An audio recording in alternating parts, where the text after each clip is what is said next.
But let's talk about the Giants, the NFL, and the Giants. I don't understand this opt out deadline. You have to opt out by a certain deadline because it feels to me like a lot of players will just opt out whenever the hell they want. I don't think they need. You're still going to see players opt out during the season. I think unless there's like severe penalties in the NFL that I don't know about because MLB got players opting out and opting back in left and right. But there were 66 total players, 67 players that opted out from the deadline. But yeah, Sam Beal is the latest Giant to opt out. The legend of Sam Beal grows by the minute. This guy, I don't know that there's ever been a player more highly praised and touted and revered who has not seen like a lick of playing time. Yes, he came in towards the end. It was alternating with Baker on the outside last season and played. I can't tell you. Played well, average. I mean, he wasn't, with all the talk surrounding him and how much, he's going to be such an impact player and such a positive influence on the team. I didn't really see much. So I think you saw more out of Julian Love than you did Sam Beal. Him opting out, which, is fine. That combined with Deandre Baker getting officially charged. The Giants are now short at corner. Let's take a look at the charges on Baker. Prosecuted on 4 counts of robbery with a firearm. If convicted, mandatory minimum 10 years and up to life in state prison. So odds are not looking good for DeAndre Baker. So without Baker and without Beal, it's weird. It clears up the secondary competition a little bit, but there's also still there are not a lot of sure things in that secondary either. Of course, you got Bradbury on the one side. Your safeties seem to be a pretty set in stone. And now you don't have Beal or Baker on the outside. Who goes on the outside? Is Darnay Holmes a guy that you plug into the outside? Maybe. He'll certainly compete. And then on the slot, is it Julian Love? Is it Grant Haley? Is it Chris Williamson? Still a lot of question marks. And after the opt-outs, I think there's Field Yates or whatever his name is. He put out like the official cap space for each team after the opt-outs. And the Giants clock in at 12th most cap space with $21.4 million. And so people are like, oh, you got to go out and sign Javian Clowney. You got to go out and sign Yannick Ngakoue. You got to make a big free agent splash. I think I've been pushing for Logan Ryan to be the guy that they target. And we can now definitively understand why the Giants have not signed Logan Ryan. It's because Logan Ryan wants to play safety. He does not want to play corner. And apparently his agent emailed all 32 GMs with like a chart highlighting his stats against all the top 32 safeties in the league, or the top safety per team in the league. And his stats comparatively look really good. We have too many safeties. Oddly enough, we got McKinney, we have Peppers, and Julian Love is somewhat of a safety. And we have Nate Ebner now. So safety is not as much of a concern as it is corner. So it would be really great if Logan could reconsider and then move to the corner, but that doesn't seem to be happening. In the meantime, what is the deal with this Ross Cockrell thing? This deal? It was welcome back Ross Cockrell. And it was like, we're all like, hell yeah, welcome back Ross Cockrell. This is great. In 2017, he has 74.1 coverage grade with the Giants. And then 2019, he had the 8th lowest NFL passer rating for a cornerback with a 68.1 QB rating. And he was injured all of 2018, but he's had 3 seasons of 70-plus coverage grade since 2015. Outside corner, lanky, biggish kind of guy. And then they were like, oh, and then today they say, oh, it's not finalized. There's still some more talks to be had. It's almost like Ross Cockrell saw the kind of reception he got on social media and was like, I need to negotiate this a little more in my favor. You guys need me a hell of a lot more than I need you. I mean, just get the deal done. If you overpay a little, I mean, obviously you're not going to overpay too much, but you can overpay a little for this guy. We're a little hard up right now. So Logan Ryan's probably out. Ross Cockrell hopefully is in. Even if he's not in, or even if we do sign him, there are still 5 corners on other rosters who could help the Giants. I did not include the 5th. This is from Big Blue View. I did not include the 5th guy on this because it's just seemed like what? Why would you include that guy? So it's really, for me, it's 4 corners that the Giants could target. And Big Blue View makes a case for each one. The first is Nick Needham from the Dolphins. He emerged as a starter last season, but with the influx of talent, might be the odd guy out. And it's possible the Giants could work a trade for him. And I think Big Blue said he's worth a 3rd-round pick, which seems a little high. So I don't know if I'd go that route. I'd rather not have to trade for a guy. especially if we have Cockrell. If we don't have Cockrell, then maybe we'd consider it. Justin Hardy from the Saints is number 2 on the list, 6'1", 195 with 4.36 speed. He's a converted wide receiver, and he might get cut due to the Saints' wealth of talent. Third on the list is Tim Harris from the 49ers, 6'1", 205, 4.4 speed. He is injury prone, but he did start in the Super Bowl, and he might end up on the practice squad. I think he held his own against the Chiefs. I mean, tough. Travis Kelce is the Kansas City Chiefs tight end. That bothered me so much after the last episode that I couldn't think of fucking Travis Kelce. And I like rattled off, as I'm trying to think of his name, I rattled off all like the things I know about him. And there were so many things I know about a guy that I couldn't remember his name. It pissed me off.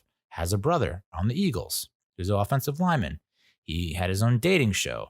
He's wanted to negotiate a contract as a receiver. Like all these things. Number 4, Quentin Meeks from the Chargers. 6'2", 210.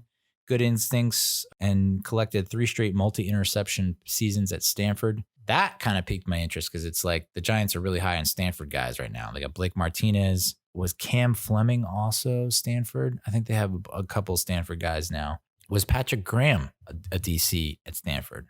Am I making that up? Probably. But so they have an affinity for Stanford guys. I think the 5th player here was a Pats corner. I don't know. Never heard of the guy. And they were saying that, he played with Joe Judge. So maybe that's why they would bring him in. So hopefully we can land a deal with Cockrell, and then it wouldn't hurt to add another veteran guy. But I think people are underestimating Darnay Holmes.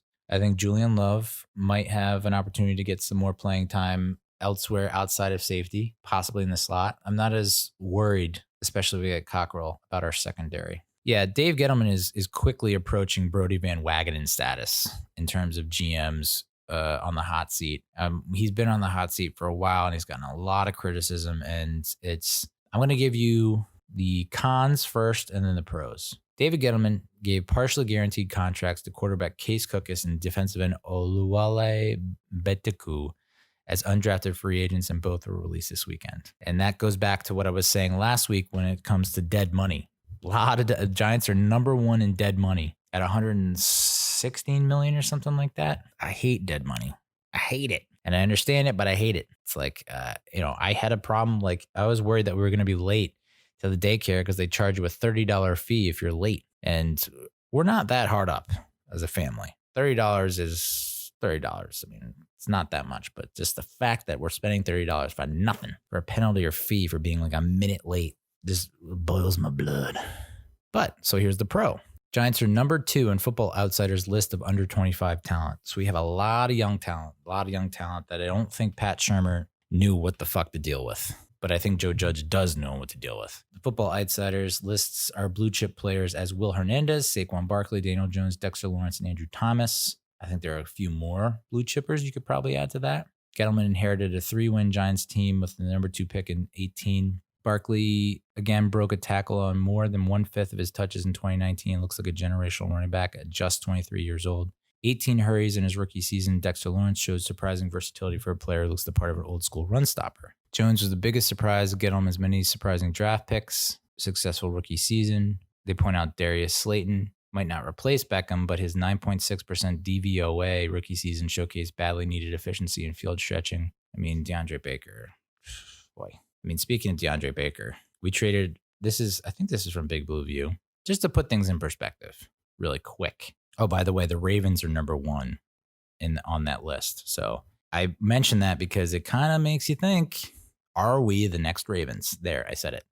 The Giants traded the 30th pick. For the 30th pick in the 19 draft, Seattle traded away the 37th pick. So that to get Baker, to get up to the 30th pick to get Baker, we ended up giving up pick 132 and pick 142. Seattle traded away the 37th pick they got from the Giants and drafted offensive tackle Greg Little, who's become a decent player.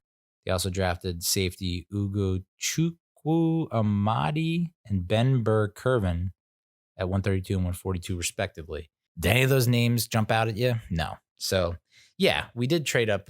We gave away, our second round pick and two more picks, but none of those picks have turned out yet. Is it a horrible trade? Who knows what we could have done with those picks? Seattle is terrible at drafting, so maybe Gettleman is I think he's better at drafting than at least Reese was. So who knows what Gettleman would have done with those picks if he kept them. But damn, really would love those back. Is it possible to get those back? How about this fun fact? Sterling Shepard is the longest tenured Giant.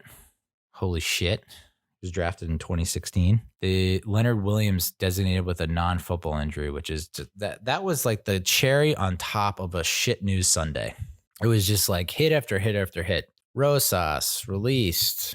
Baker exempt list plus 4 counts with minimum 10 years in prison if guilty, and Solder opts out, and then Beal opts out, and it's like we're just gonna dabble a little Leonard Williams non-football injury on top of that. It's like, god damn. Jeremy Fowler spoke to nearly 60 NFL personnel, GMs, head coaches, exec scouts, vet players to stack top 10 players at 11 positions, and he got intel on nearly 200 players. And Saquon is the number 1 running back, and Evan Engram is the number 7 tight end. Is Saquon another Barry Sanders where he's just like such a amazing talent on such a shitty team that doesn't maybe goes to the playoffs once? Andrew Thomas is already a top 25 offensive tackle in the NFL. That's good news because he's going to be your starting left tackle. Offensive line seems to be our biggest liability now. We did sign Nick Gates to the extension. I don't know. The more I think about this NFL season, I just don't know if it's going to happen. I mean, everyone seems to be acting like it's going to happen, but can you really move around the schedule as much as Major League Baseball is, And even baseball is struggling with that. I don't even know if this is going to be a season, which fucking sucks. It just sucks. No college football. So the Pac-10 and Big 10, Pac-12 and Big 10 have canceled their fall sports and are going to try and play in the spring, which really sucks. But if it means that we get NFL on Saturdays from the get-go, as opposed to just like December or November after college football usually ends, then I don't know. I think that'd be kind of cool. It's such a struggle trying to get 2 days of football in on the weekend in the fall when you're married, kids. Even with Beal gone, I don't know that's a major loss. Baker gone, I mean, is it really a major loss? If we can finalize with Cockrell, which God willing it will happen, I think you have a pretty decent set of corners on the outside with Cockrell and Bradbury. The numbers have shown that. At least we're getting guys that aren't going to get just fucking torched and manhandled every game. So that's good. At least minimize the damage a little bit. You now have 2, what I would consider to be elite safeties. I think Jabrill Peppers can take that next step if he stays healthy. He's a playmaker. And Xavier McKinney has been described as a friggin' Isaiah Simmons, who were all over and wanted with the number 4 pick in last year's draft. So I think that's a steal. Who knows how Dexter Lawrence develops? Leonard Williams in what could be a contract year might come out the gate and just play out of his mind. Blake Martinez probably has something to prove, with everyone saying that he's slow and criticizing him, even though he's like been a tackling machine. You don't know where you're going to get out of Ryan Connolly coming back from injury. Marcus Golden is back. Combine him with Fackrell and Zimenez and Zoe. I mean, the defense, if they can just string 4 consecutive quarters of good football together, we'll see some more W's on the board. We'll get some more notches in the W column. Now it's the offensive line. I mean, if you go by Madden, Andrew Thomas was rated higher than Solder anyway. So I just got a feeling. I haven't watched enough Andrew Thomas over the course of games. I've seen highlights. I've read pieces. I've seen rankings. I think this dude is going to be our left tackle for a long time to come. I hope he is. And with that settled, the fact that you have depth for the first, I mean, even though we lost Solder and you lost depth, Cam Fleming is a good signing. Nick Gates, they just extended. So there's something there that people are seeing in him that maybe is flying under the radar that people don't notice right off the bat, but that he's a consistent, solid player. Zeitler is top of his game. Hernandez could have a bounce back year. Maybe it was just a sophomore slump. You got to figure out the center position, whether that's Gates, whether that's Lemieux. But I don't think the offensive line is as bad as people make it out to be. It's all about staying healthy. Can Jones stay healthy? I mean, he's bulked up. He's muscular. So I think he went the Phil Simms route. He realized I can't play at this level with this kind of body frame. I need to bulk up a little bit so I can take a beating and stay healthy, stay in the game, because our team does better when I'm in. Saquon stays healthy. Engram stays healthy. Shepard stays healthy. Tate stays healthy.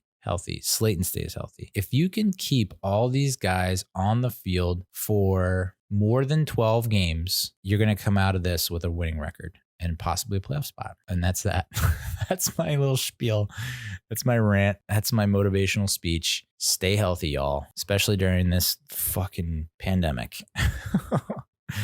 Unbelievable. But I hope to God we have a football season. I hope to God.